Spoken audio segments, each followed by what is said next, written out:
So it's Friday night. It's what we all dream about.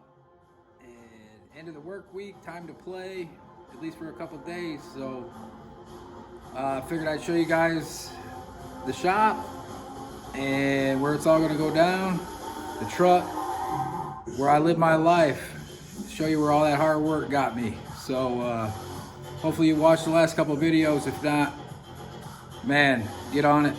And if the people that did, please subscribe, please share them. Hopefully we can help some people out with just normal shit, normal life, and let's move forward. So let's get at it. We're gonna start with the truck. So here she is. It's been sitting here for about a month now.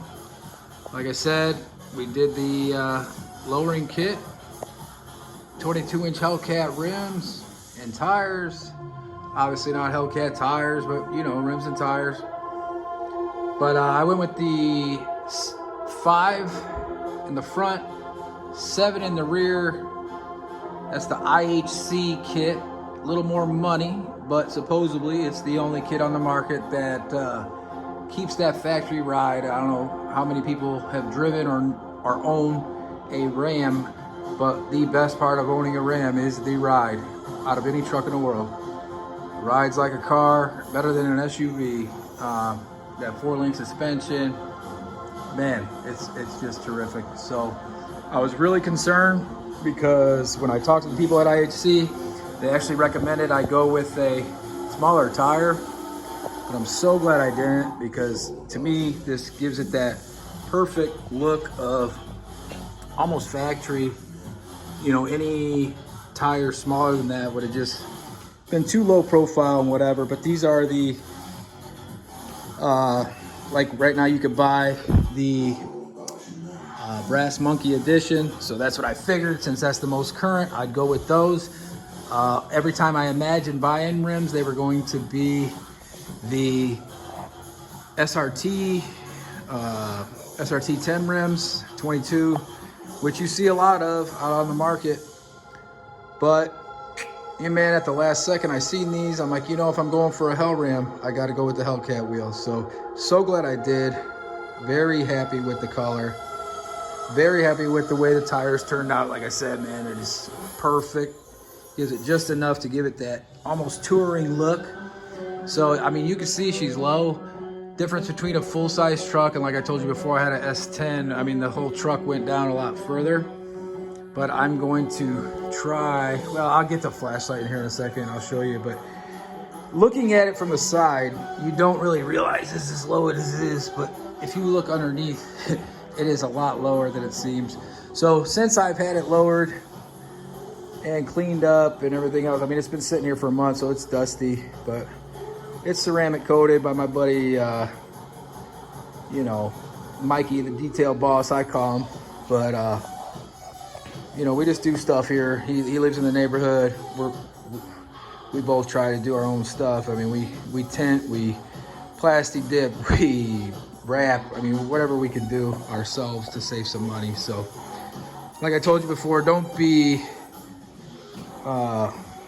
thinking the wrong ways. This is all hard work, money that has been earned and made.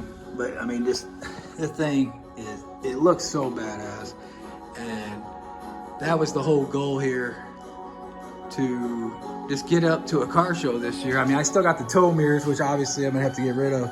But this thing was custom ordered, man. It's a one owner. I mean, people see it all the time. They're like, why does it have so many features? I mean, it's a 2014 and it's just fully stacked up. I pulled up the VIN and everything on the Mopar app, and it's just, not only is it loaded, it was ordered as a sport, but it's a sport luxury.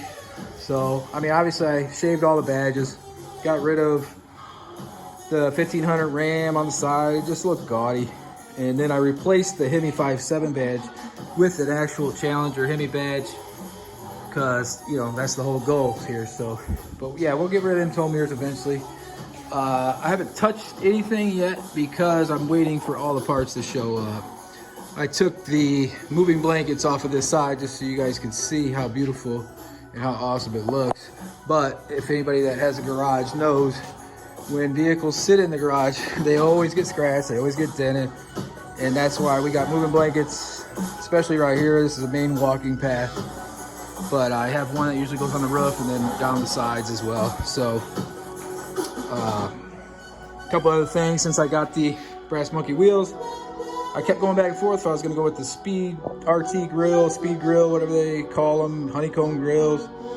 And then I decided to keep my chrome line grill, and I actually color matched it to the wheels. You know, it's kind of like, you don't even notice it's there until you really see it. But once you see it, it kind of just puts it all together. I'm like a huge attention to detail guy.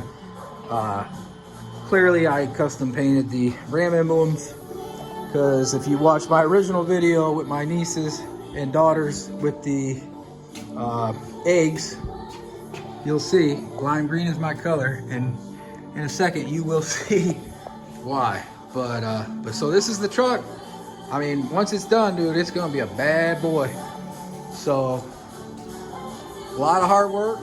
It's gonna take a lot of time, a little patience, which I don't have a lot of, but I will for this, and it's gonna be awesome. So right now I'm gonna turn around and you're gonna see, this is the original garage. It used to be a 2-car garage, but like most people, if you bought a house, what they call a 2-car garage on a regular house plan is not a 2-car garage. So this garage that I currently built is the new 2-car garage. Eventually I'll get rid of all this junk, and the wife's car will go here and my truck will go here.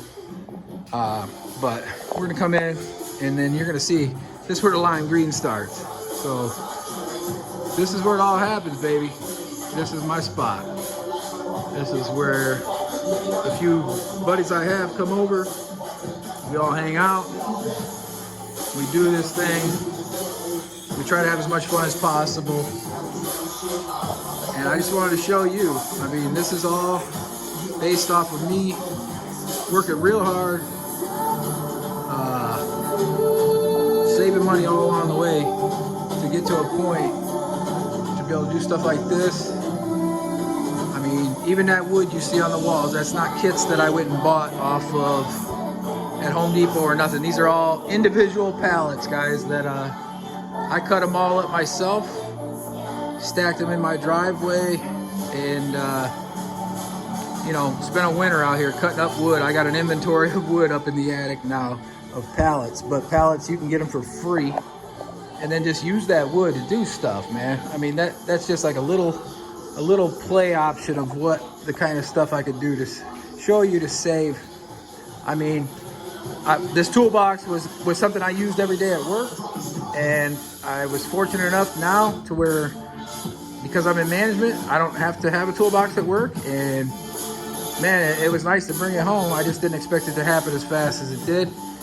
And then the Ryobi, man, talk about a perfect matching color. I didn't just buy it for the color. I mean, Ryobi has probably the most tools you could buy that run off the original batteries, the original mechanisms that hang them on the wall, everything, man. So it's just, like I told you, I do a lot of side jobs. I do a lot of home construction stuff, and you got to have the tools to do those jobs. So